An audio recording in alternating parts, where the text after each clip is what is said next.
kita agak ketakutan juga ya. Karena dimensi lain ini tentu faktanya menyeramkan banget ya. Apalagi kalau kita jalan pulang sendiri kan, tiba-tiba ngingat bahasa Ibu Tifa, kita memiliki dimensi-dimensi yang berbeda kan, Pak.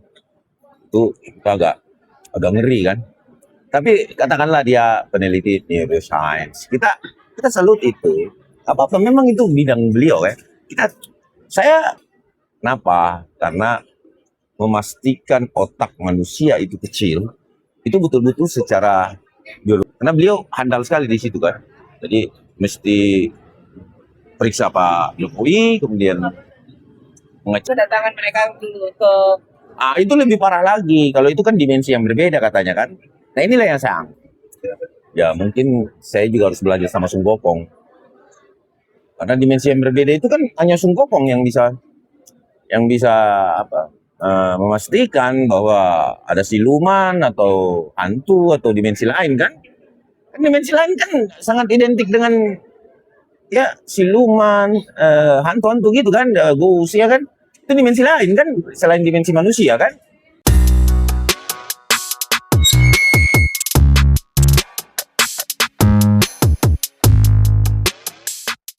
Oke, Bang Ade. Ya. Melihat kemarin eksepsinya Dr. Tifa kan ini dikabulkan sama hakim ya. Ya. Banyak pandangan dari praktisi hukum juga yang menyoroti ini semua gitu. Mulai dari ini katanya hanya persoalan KUHP yang lama ke KUHP yang baru. Ini gimana sih, Pak? Ya, jadi terjadi ambigu di sini. Ambigunya itu harusnya di dalam dakwaan idealnya ketika transformasi KUHP lama ke KUHP baru, ya artinya harusnya diterapkanlah yang mana yang mau digunakan. Kalau dia KUHP baru, kalau dia KUHP lama. Jangan dua-duanya. Bahwa ada persamaan pasal yang diterapkan di depan itu adalah KUHP lama. Terus di belakang itu diterapkan KUHP baru. Bercampur dia. Sehingga hal ini menjadi ambigu bagi hakim. Karena penerapan aturan ada perbedaan dari denda. Ya, denda dan hukuman sama. Tetapi dendanya itu berbeda. Nah ini ya yang membuat hakim mengkoreksi itu dan dianggap obscure libel. Obscure libel ini adalah kabur atau tidak jelas sehingga lawan itu dianggap tidak pernah ada. Seperti itu sih. Bahwa itulah yang menjadi ukuran daripada teman-teman kejaksaan. Tetapi namun pun demikian kan ada pasal 206 yaitu apakah tetap dilakukan perlawanan atau pasal 75 ayat 4 yaitu perbaikan. Saya rasa bisa diambil kok kedua-duanya oleh jaksa penuntut umum. Saya menyarankan mengambil kedua-duanya. Selain perlawanan dilakukan, dia juga langsung memperbaiki agar bisa mendaftarkan ke nomor perkara baru. Jadi kalaupun putusannya misalkan di sana tetap memperkuat putusan selah, maka tentu berjalan juga langsung untuk perbaikannya hingga didaftarkan langsung. Seperti itu kira-kira. Tapi dibilang ini adalah penyempurnaan pasal yang akan dijatuhkan kepada dokter itu setuju? Ya, bahwa kemudian ini pasti dilakukan sangat cermat sudah. Artinya tidak ada lagi celah yang bisa membuat dokter Tifa atau Tifa usia ya peneliti alam gaib ya. Karena kan selalu mencampurkan penelitian itu, kita ini memiliki dimensi. Nah, saya menyarankan dokter Tifa untuk belajar bersama Sung Gokong. Kenapa? Karena Sung Gokong ini kan dia nangkap siluman kan, dia mampu membedakan yang mana siluman, yang mana manusia kan. Jadi saya anggap bahwa ini hanya Sung Gokong lah yang bisa melihat alam di luar daripada manusia kan, dimensi-dimensi lain. Kalau kita berbicara dimensi lain ya kita agak ketakutan juga ya, karena dimensi lain ini tentu faktanya menyeramkan banget ya. Apalagi kalau kita jalan pulang sendiri kan, tiba-tiba ngingat bahasa Ibu Tifa kita memiliki dimensi-dimensi yang berbeda kan Pak. Itu kita agak ngeri kan. Tapi katakanlah dia peneliti neuroscience. Kita salut itu. Apa memang itu bidang beliau ya. Saya sangat mendukung penelitian itu. Memang kalau penelitian yang menyangkut fisik, setahu kita, kalau otak itu dikatakan kecil, kan harus diteliti, diukur. Ukurannya ada milimeternya. Nah itu yang saya pertanyakan kemarin, bahwa mana penelitian yang sesungguhnya secara fisik. Fisik itu tidak bisa menggunakan neuroscience. Tidak boleh hanya foto. Kenapa? Karena memastikan otak manusia itu kecil, itu betul-betul secara biologis harus diperiksa kan? Secara fisik ya. Gak tahu apalah itu ini. Saya mesti tanya dokter apa penelitiannya itu. Karena beliau handal sekali di situ kan. Jadi mesti periksa Pak Jokowi, kemudian mengecek dan mengukur otak Pak Jokowi. Termasuk kedatangan mereka dulu ke Itu lebih parah lagi. Kalau itu kan dimensi yang berbeda katanya kan. Nah inilah yang saya anggap dimensi yang berbeda ini seperti apa penelitiannya. Nah, makanya saya menganggap bahwa ya mungkin saya juga harus belajar sama Sung Gokong. Karena dimensi yang berbeda itu kan hanya Sung Gokong yang bisa memastikan bahwa ada siluman atau hantu atau dimensi lain kan. Kan dimensi lain kan sangat identik dengan ya siluman, hantu-hantu gitu kan, ghost ya kan. Itu dimensi lain kan selain dimensi manusia kan. Nah, kalau berbicara dimensi itu kan, nah inilah yang saya anggap bahwa tidak henti-hentinya mereka ini menghina Pak Jokowi. Datang ke rumahnya Ibu Bapak Insinyur Joko Widodo, ya, yang notabene ibunya sendiri, Ibu Joko Widodo itu sudah pernah nggak ada izin nggak gitu loh, ada izin nggak sama keluarga Pak Jokowi, minimal sama Mbak Litsriantini, terus Idayati atau Mbak Titi, Relawati ya kan. Nah ini kan semua tentunya harus diidentifikasi yang mana anak beneran, yang mana anak sungguhan gitu ya kan. ini kan melihat tadi akan diperbaiki oleh jaksa, artinya akan ada sidang kembali. Nah, ini menurut abang sendiri, apakah memang pasti jaksa akan mengajukan persidangan kembali, karena ada narasi-narasi yang menyebutkan apakah jaksa akan melakukan perbaikan atau tidak, itu masih yang dilakukan. Saya hari ini belum komunikasi sama jaksa. Saya belum menanyakan sama teman-teman jaksa. Biasanya sih kita bertanya ya bagaimana perkembangannya, karena salah satu JPU kawan baik saya. Tapi saya belum bertanya apakah ini ada terjadi. Tetapi kalau saya sih menyarankan sama teman-teman jaksa ya, upayakan dari dua jalan diberikan hakim, dari dua pasal yang disampaikan hakim, boleh menempuh 206 atau 75 ayat 4, 206 ayat 4 dan pasal 75 ayat 4. Perbaikan itu apakah dia akan tempuh? Saya rasa sih lebih baik dulu, lebih ideal. Bang, tadi kan dibilang berarti ada penyempurnaan pasal Ya. yang bakalan nanti jatuh ke dokter Tifa. Berarti untuk seorang Tri Suryo membaca strategi ini gagal ya Bang? Karena kan dia mungkin mempersiapkan ini sebagai strategi, nanti di sidang dia bisa membantu. Saya rasa juga, ya, saya rasa dia akan masuk ke pokok perkara. Saya rasa dia akan masuk ke pokok perkara. Dia tidak akan mengeksepsi lagi. Saran saya sih, Pak Roy, gak usah diesepsi. Justru eksepsi bisa memberatkan dia nanti ketika putusan selah, justru memasukkan dia ke dalam tahanan. Bisa saja. Berarti untuk strategi Roy juga agak hati-hati lah. Agak hati-hati. Berarti ada kemungkinan nggak sih Bang, nanti jika memang Dr. Tifa disidangkan kembali, artinya kemungkinan ini akan dibarengi Bang, atau seperti apa? Bisa saja bareng. Kalau bareng justru bagus kan, artinya Pak Jokowi nggak perlu 2 kali datang, artinya datang ke TIFA, datang ke satu kali aja. Tapi Bang melihat sendiri ini kan dia mau menempuh praktik ketiga nih Bang yang ganti rugi. Kan di hari ini putusannya ditunda ya. Besok sidangnya Bang. Besok tanggal 9 sidangnya. Hari ini enggak ya? Dia udah datang seminggu lalu. Oke, berarti Ditunda sampai tanggal 29. berarti tanggal 29. Nah, besok kita lihat apa sidangnya. Ya, teman-teman wartawan Dia tahu menyebut ada sebuah ganti rugi 200 juta ya sedikit sekali, bisa 500 juta.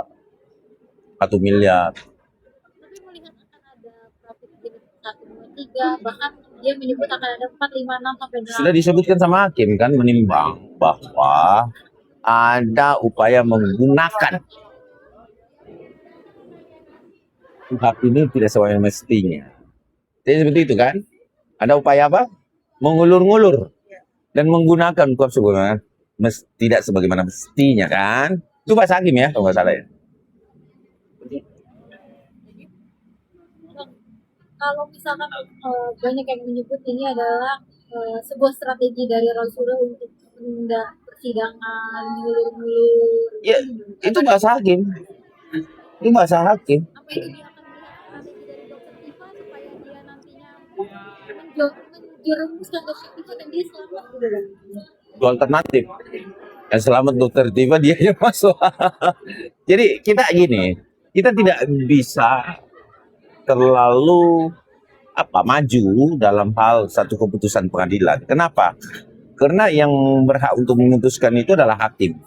Nah, tentu dari pertimbangan hakim inilah nanti kita lihat apa sih pertimbangannya, sehingga misalkan dia katakanlah dihukum, apa pertimbangannya? Misalkanlah dia dikatakan bahwa akan ditangguhkan atau tahanan kota dan lain sebagainya. Nah, itu tuh pertimbangan-pertimbangan. Tapi kami berharap sih putus langsung dieksekusi aja. Bang, melihat kan Roy Suryo yang akan menempuh praktik ini, kemungkinan besarnya ini kalau jika diterima oleh hakim lagi seperti apa nih Bang? Eksepsinya apa ya? Praktik yang Praktiknya ya itu hak hakim. Tetap hakim yang sama atau tidak? Kalau ganti hakim kan kita lihat ini question mark besar ya. Ya kita lihat aja lah, intinya kita nggak bisa maju terlalu ke depan persoalan komentar terhadap hakim karena hakim itu memiliki kewenangan itu dan pemikiran hakim itu tidak bisa dipengaruhi oleh siapapun. Itulah hakim, independen sekali ya. Dan bukan tebak-tebakan, tetapi kalau kita lihat alur proses, maka kita bisa memprediksi sih sah-sah saja. Tapi kita tidak bisa meyakini bahwa sesuatu itu akan hakim seperti ini. Tetapi prediksi kita bahwa ini akan menjadi seperti ini, itu sah-sah saja. Karena melihat dari arah persidangan sesuai dengan pengalaman teman-teman advokat. Biasanya begitu. Tapi melihat praktik ini berjilid-jilid itu kayak membuang-buang waktu nggak sih? Udah pasti itu tidak sesuai dengan konsep prinsip dari pengadilan sendiri. Cepat, biaya ringan, ya kan? Hemat, cepat, biaya ringan gitu. Bang, kemarin kan ada juga nih yang mengatakan bahwasannya dari dari praktisi hukum agak curiga sama hakim yang cewek nih dari awal gitu Bang. Abang sendiri melihatnya seperti apa? Apa setuju nggak sih gitu karena banyak katanya sih kejanggalan nih dari hakimnya. Saya rasa tidak ada kejanggalan menurut saya. Diterimanya eksepsi itu dasar hukumnya jelas. Bahwa memang ada ambigu di situ. Kalau mau kuap lama, kalau mau kuap baru. Gitu loh. Tapi ya itu kembali kepada persepsi publik. Publik saat ini sudah sangat pintar dan cerdas melihat setiap perkara yang ada. Mereka, teman-teman atau para masyarakat Indonesia ini sudah sangat maju dalam pemikiran ya. Begitu komentar-komentar juga di berbagai media saya lihat sudah sangat cerdas. Karena memang Indonesia begini, banyak orang cerdasnya, tapi mereka memilih diam untuk hal-hal seperti ini kan. Kenapa? Dia hanya menyimak, dia komentar gitu. Tetapi semuanya positif sih. Saya rasa kalau ada yang offside dan memang ada feelingnya melihat pemikirannya, hakim ini ada ininya nih. Nah itu pendapat bagi publik ya. Silakan saja. Yang jelas bahwa apa yang mereka lakukan sudah disampaikan oleh hakim di dalam pertimbangannya, garis bawah pertimbangannya, bahwa indikasi mengulur-ngulur waktu dan menggunakan KUHP sebagai Ada nih pertanyaan dari netizen Bang kemarin yang komen bahwasannya kasus ini tuh akan begini-begini aja kan nggak ada ujung pangkalnya Bang. Dan ada juga yang menyebutkan bahwasannya ini emang disiapkan untuk menuju pemilu di 2029. prinsip peradilan kepastian hukum. Putusan sela itu kepastian hukum. Bila mana itu diterima dan dihentikan, katakanlah begitu, setelah melewati ini tidak diajukan oleh jaksa, dan jaksa diam-diam saja, berarti putusan selanya itu dianggap ya habis waktu 14 hari, clear toh. Berarti bukan ada kepastian hukum. Nah, tetapi kalau bicara asli atau palsu, sebenarnya ya, publik itu udah tahu ijazah ini asli, ya kan? Tanpa putusan pengadilan juga saya rasa bukan hal yang bisa dipertanggungjawabkan bahwa ini asli. Karena kenapa? Asli atau palsu, sorry. Maksudnya kenapa saya bilang begitu? Kalaupun putusan hakim itu nyatakan asli nih, kan memakai keterangan siapa? Kan UGM juga, Puslap juga kan. Nah udah dari awal udah asli. Siapa yang memiliki hak mengatakan ini ijazah sah atau tidak sah? Siapa yang memiliki otoritas itu? UGM. Berarti publik yang cerdas tahu ya, buat orang UGM. Gimana sih? Kantor polisi mengeluarkan SIM dan diakui bahwa itu SIM dia, ya bagaimana? Kalau plat palsu coba ditangkap polisi kok pemalsuan. Kan begitu. Orang bukan dia yang bikin. Kan begitu. Jadi artinya inilah yang saya anggap bahwa masyarakat sudah mengetahui kok dari awal bahwa ini akal-akalan penelitian lah menurut saya ya. Dan dianggap penelitian lah, inilah apalah. Ya teliti ya, ke UGM harusnya meneliti gitu. Seperti itu. Jangan ketika ditanya, apa kepentingan Anda datang ke kuburan? Kepentingan saya adalah penelitian. Tetapi begitu kita sampai kalau udah pernah teliti nggak? Udah dapat izin nggak? Ngomongnya lain lagi, tak sia. Kan begitu. Jadi susah kita. Artinya ya soklah biarkanlah dengan penelitian yang hebat. Semoga masyarakat bisa mengecap itu adalah penelitian beneran. Karena saya rasa masyarakat tahu. Jadi intinya yang dibutuhkan di sini itu Pak Jokowi yang membutuhkan untuk bisa lanjut. Agar supaya apa? Masyarakat publik juga bisa Ada titik terangnya ya. ya ada titik terang. Ngomong soal Pak Jokowi, Bang. Ini setelah mendengar putusan hakim dari putusan sela, bagaimana tanggapan dari Pak Jokowi sendiri? Kecewa atau seperti apa? Enggak, Pak Jokowi santai-santai aja karena dia tahu hukum, dia ngerti, dan sudah pasti kita sampaikan kan, Pak ini nggak berakhir. Kenapa? Ada dua pilihan yang diberikan oleh hakim 206 dan 75 pasal ayat. Oh berarti nggak dihentikan? Kan kita sampaikan ke Pak Jokowi. Tugas kita kan tim hukum Pak Jokowi itu menyampaikan baik itu penasihat hukumnya juga menyampaikan itu. Ah enggak Pak, enggak berarti. Kan itu bertanya juga kan beliau, tapi persoalan Pak Jokowi itu khawatir ini Pak. Saya pastikan enggak. Orang dia yang kuliah. Iya, dia yang kuliah kok. Kok kita pula yang repot bilang dia nggak kuliah? Gimana sih? Ada istilah seperti itu ya.